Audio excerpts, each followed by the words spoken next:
Right. So welcome to SNAC School Module 6, using SNAC for research and reference. Um, as mentioned before, I'm Ia Bull. This will serve as mostly a refresher, kind of a capstone to end this SNAC School training. As noted before, I shared PDFs in chat that you can follow along if you'd like. The role of this module today um, is to finish off the SNAC School series with an overview refresher of SNAC and what it does, particularly for those using the front end of the website. Our objectives are to define SNAC, learn what SNAC does, navigate SNAC online, review the components of SNAC records and what they mean, and explore entity descriptions in SNAC via CPF relations. At the end of our session, we'll take time for questions and answers. Finally, we invite you to follow along in your own SNAC session. No logins are required for this part. Feel free to log into the actual SNACcooperative.org rather than the dev account that we've been using thus far. So starting with an overview, SNAC stands for Social Networks and Archival Contexts. It's a free online resource that helps users find biographical and historical information about corporate bodies, the terminology used for organizations, persons, and families that created or are documented in historical sources, primary source documents. There and within, you can find their connections to one another in these primary source documents within the SNAC interface. The examples here feature the 2019 to 22 Poet Laureate Joy Harjo and the SNAC record for Muskogee Nation, Ishnamushkokoke. As a citizen of the Muskogee Nation, Harjo is identified as a member of or has member in the Creek Nation record. This is notified as being described in context inside the record for each. Social networks and archival context is free online resource for those that are utilizing the front end and helps users find biographical and historical information. Here, you can see the schema that is known as EAC CPF for corporate body, person, and family names. You can see how these work behind the scenes in SNAC and works as the standard framework for organizing the many data elements used to describe names of entities who create any variety of cultural resources, such as those materials found in archives, libraries, museums, galleries, and similar institutions and holding repositories. EAC CPF is a standard used internationally in tandem with other archival description standards to connect creators and subjects to collections. EAC CPF works especially well with EAD, encoded archival description, and we'll see examples of that in this module. The SNAC records in this slide are examples of the entity types described in SNAC, the corporate bodies, also referred as organizations, the persons, and families. Families are another entity type, and they're not featured in this module, so they're not included here. SNAC's mapping feature can be shown on this page as it pinpoints resource locations on a map marking holding repositories around the world. You can try this for yourself by searching for any entity, then clicking the View Collection Relations button found on the Resources tab of the SNAC record. I'll demonstrate the Wilma Mankiller SNAC record for this.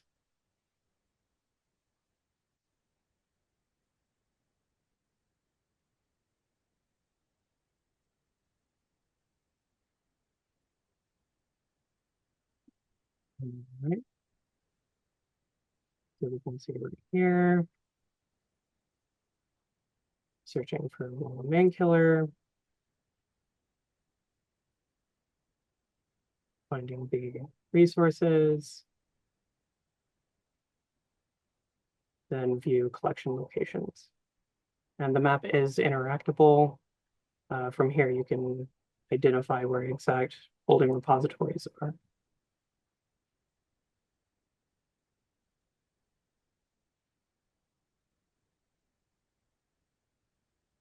So the shared related resources feature lets a researcher see the connections between entities in the context of shared resources.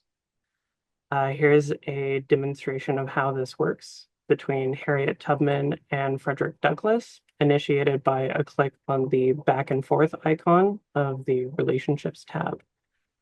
And we can show you how the relationship between these two entities are documented in original cultural heritage materials.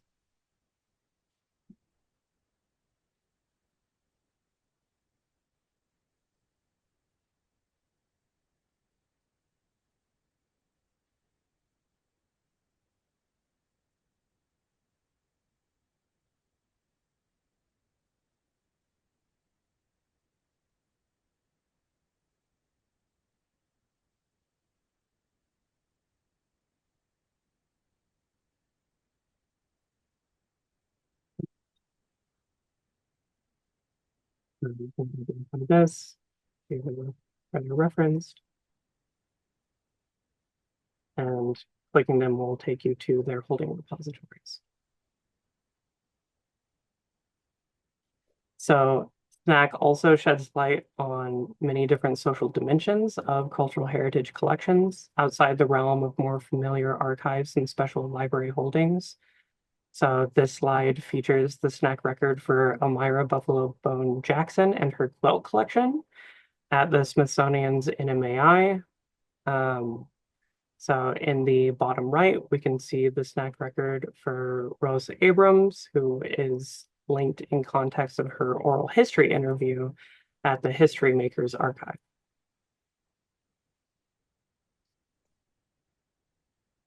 So you can explore SNAC on your own as we move through this module. Simply navigate to SNACcooperative.org. Searching in SNAC requires no login or password. SNAC searching is always free. You can also explore SNAC records via the Mosaic landing page for now, before it may or may not get phased out. So a simple search will return name entities matching the search criteria. Simply click a name from your search results to access the SNAC record.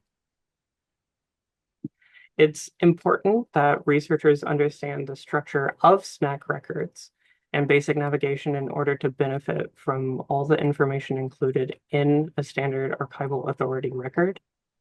We will demonstrate here using Chief Osceola's SNAC record, but feel free to explore components of a SNAC record of your own choosing.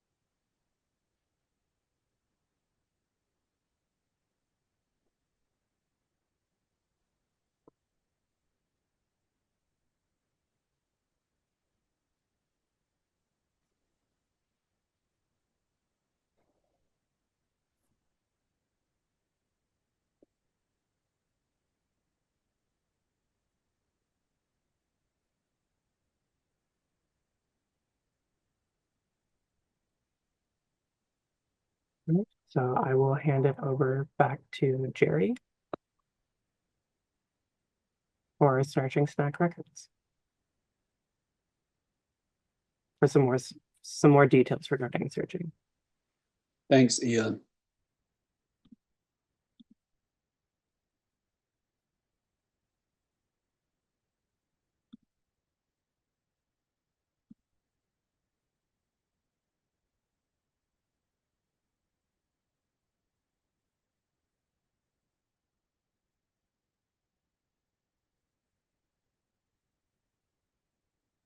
So, as you'll soon realize, most everything you do in SNAC is searching. Even clicking links between entity records is really asking SNAC to do another search for you. You've seen the instructors do it, so now it's your turn. And if you're following along with the Chief Osceola search, good for you. But here's a chance to try another search. With SNAC's basic search, discovery starts with a simple keyword search to locate entities' names. Note here that SNAC casts a broad net over person and corporate bodies used on keywords like Frederick Douglass. And I'm referencing, of course,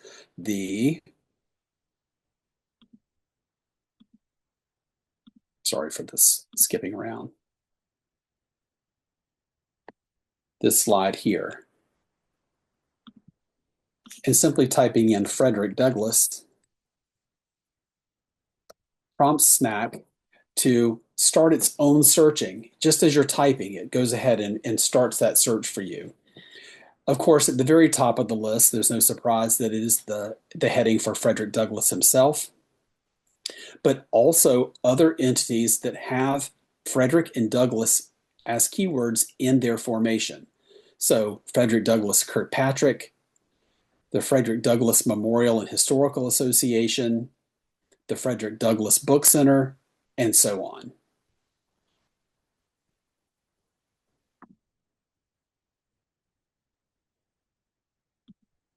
Clicking here, and then on the blue highlighted link takes you directly to Douglass's SNAC record, and there it is. Of course, a review of the tabs, biography, resources. These are the links to archival collections, relationships, which are links to other entities described in SNAC, including persons, corporate bodies, and families. Noting here that you can filter them out for just just persons, just corporate bodies, and just families, or remove them and have all of the names come together. You can also search this list when you see, especially for Douglass, who has an extensive list of relationships,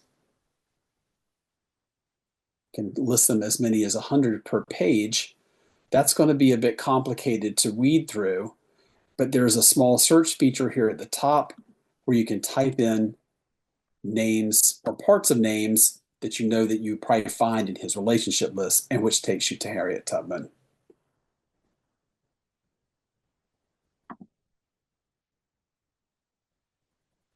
So we'll pause here for a bit and let everyone take a chance to search.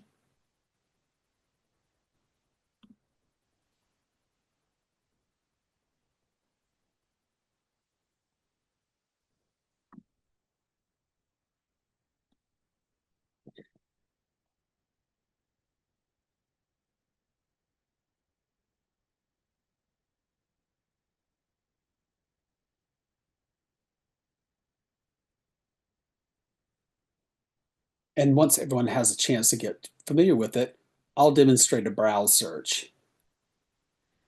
The browse search, again, like the other searches in SNAC, can be filtered to just persons, just corporate bodies, and just families. Or you could leave it as all types and cast that broader net. I know in this example, I want to search for a person name record for Saint Kateri Tekakwitha. You have to have knowledge of the name to do this and know the general order of the elements of a person's name. Noting again that the match closest to your search will end up in the middle of the alphabetical run on the screen. So you have what's alphabetical above Kateri Tekakwitha's name and what's alphabetical below her name. Click there, and it opens up the record. Again, the standard SNAC record, preferred name at the top, variant names on the side, a number of them for her, biography, resources, relationships, and onward.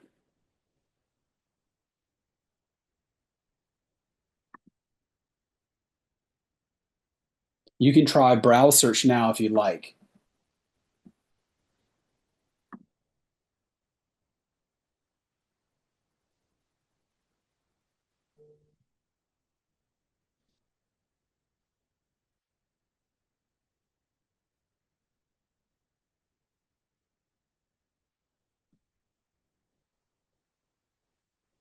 I'm going to demonstrate a SNAC search based on a corporate body filter, but I'm going to use our familiar example of Frederick Douglass.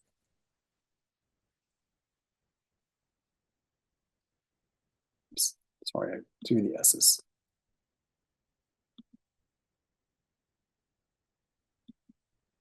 Improperly spelled, sorry about that.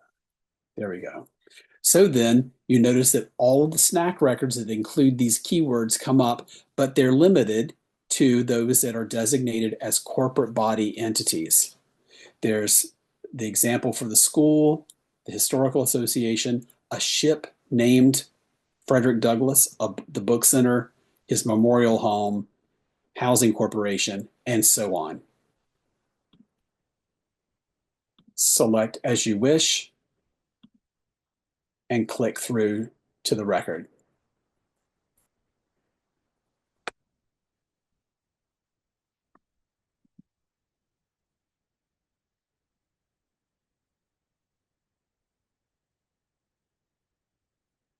We can pause for questions if there are any.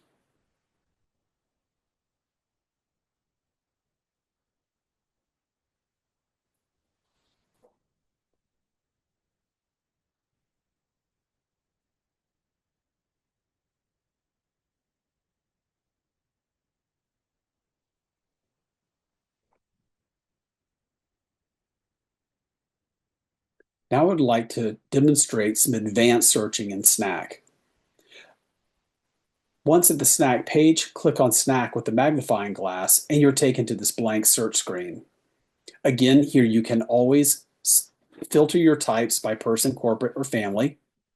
We're going to, for this demo, we're going to leave it as all types, but we're going to toggle on for SNAC to search biography notes.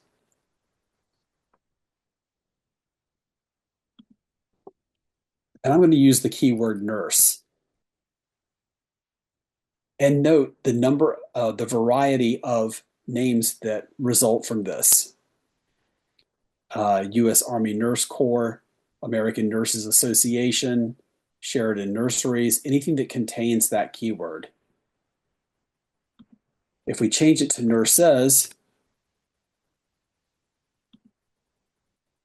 it of course changes our return.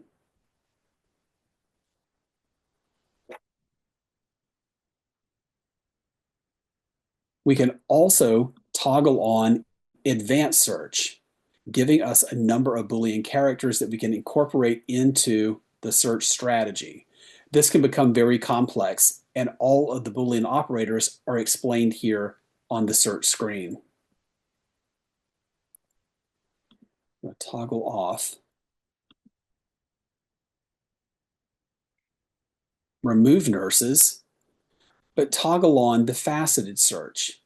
Notice at the bottom you get selections for subjects, occupations, and activities. This is where you can add specific attributes or subject headings that might be used in describing SNAC entities in their records. I'm going to try for nursing. Add it there. Notice that SNAC helps you populate.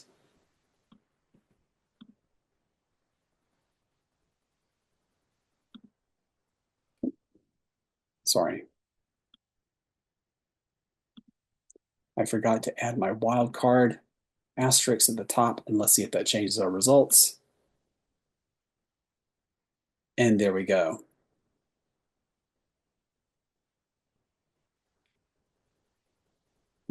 Interesting, anonymous. Here's something we would have expected, Florence Nightingale.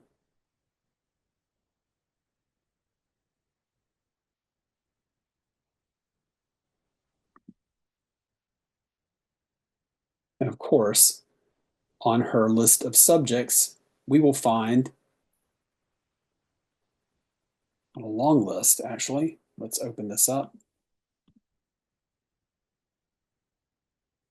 She has a lot. And of course, nurses.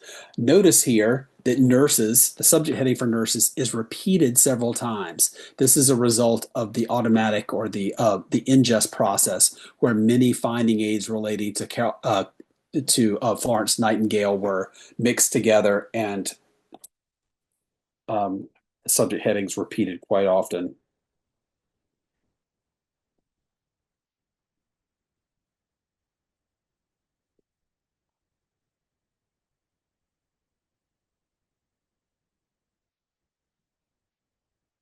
Going back to our search, but doing advanced and faceted, I want to demonstrate how you can combine subject attributes to bring together even more robust searching results. I have an example for biologists and geneticists. And again, thankfully, SNAC provides these headings for you as you type. And this brings back only 2 SNAC records from the system, one for Barbara McClintock and one for Norman Horowitz. Both of these we can expect to have biologists and geneticists as part of their description. And under occupations, of course, for Barbara McClintock, we found biologists and geneticists. And then if we check Norman Horowitz's record, it will be very much the same, biologists and geneticists. That's an example of a very strong or powerful SNAC search. You're welcome to try some examples on your own at this time.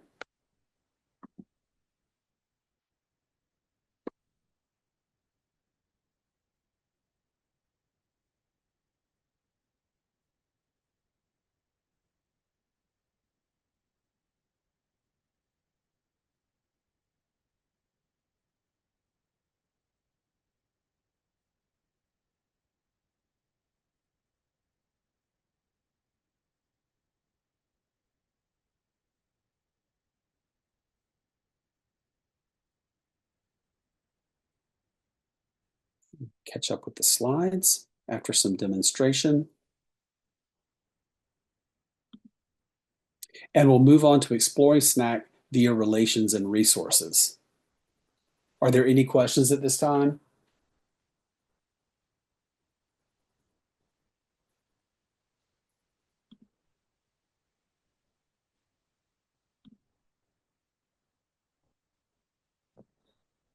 I think I have a suggestion. Okay. Actually going through as I was, just while folks are looking up different names and such, note that the diacritics used in SNAC search doesn't always go one for one. So while I was looking for Jose Esteban Munoz record within SNAC, both the version without diacritics and literally just copying and pasting from Wikipedia, the name with the proper diacritics won't pull up in SNAC. So, but by going to the Wikipedia page for Munoz, I could go down to the bottom where there's the authority control databases. And then right there, there's SNAC listed. And it even has a link to the SNAC record for Jose Esteban Munoz. But you know, I could have gone through the whole process of creating a new record for him as well, right? Because I couldn't search him within the system, and the variant, or I would have had to look through all the different variant name potentials. Sometimes it's sneaky like that. That's very interesting. I hate for the sidebar here. Ia, can you send me that example? Email that to me. For sure. See if I get that integrated somewhere. Okay, more about searching SNAC and filtering, specifically by relations to archival resources. So in this context, In SNAC, especially, a resource is any number or type of cultural heritage materials gathered as a collection in a library, archive, museum, or like institution. The resource relation, then, is a specific contextual relationship described between resources and an entity as creator of, contributor of, referenced in, or editor of. In the example we see on the screen for Ruth Bader Ginsburg, resources are filtered by creator of, meaning that we're bringing all of the resources in Ruth Bader Ginsburg's record together at the top of the list based on the relationship to her as creator. And by searching the holding repository with library in the name, so that we know that we're narrowing down our search to repositories that are specifically designated as libraries.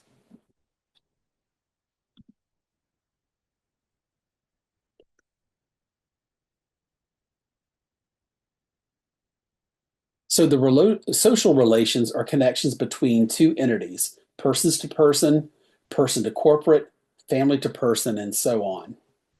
As social relations build between entities, a social network materializes. SNAC shows researchers links between entities, specific relationships types, terms to illustrate oftentimes complex relationships. Common relationships types include associated with, acquaintance of, and corresponded with.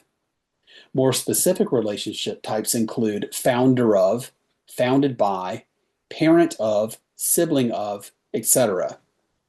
In this example, we discover that Wole Soyinka and Desmond Tutu corresponded with one another, noting the connections with links in each of their records to the other, and then with the relationship type designated as corresponded with.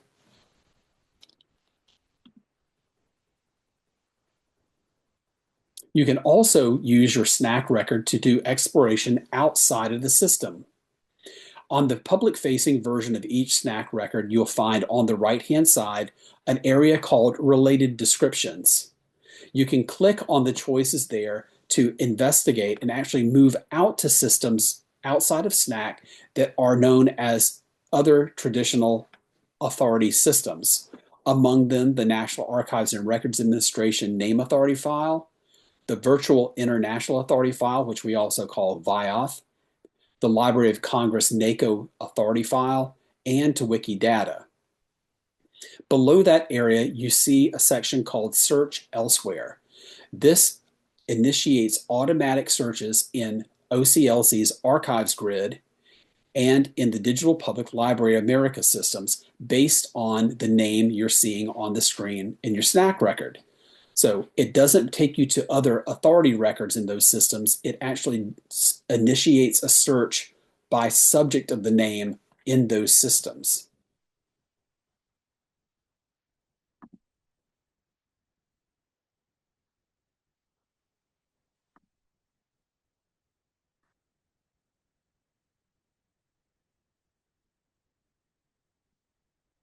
To determine if there are resources available online or if there are oral histories, you can scroll to the bottom of the SNAC record on the Resources tab to find bibliographic and digital archival resources. These will include any materials that are fully available in digital format.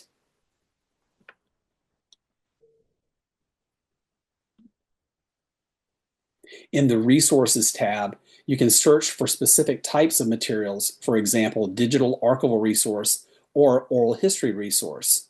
And please note, originally, bibliographic resources like printed books, monographs, serials, and any mass publication items were ingested into SNAC, but we no longer use this resource.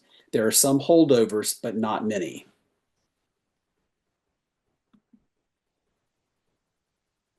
Once you've located a resource based on any search criteria, noting that the example in this slide is for digital archival resources under the keywords Native American, you'll find a number of resources already ingested into SNAC. By selecting the green icon, you can learn more about the resource, including points on the map and which CPF entities are linked to the resource.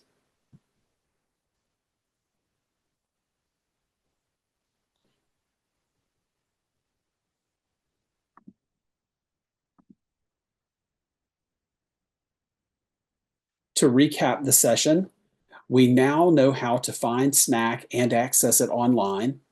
We know how to discover entity descriptions, and we know how to locate resources in holding repositories that are contextually related to those SNAC descriptions. We also understand contextual links to archival collections and contextual links between entities.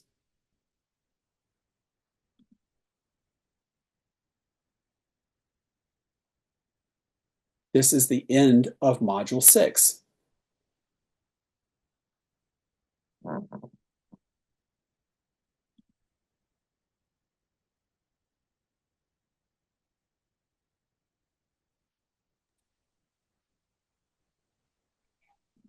Any questions, comments, discussions?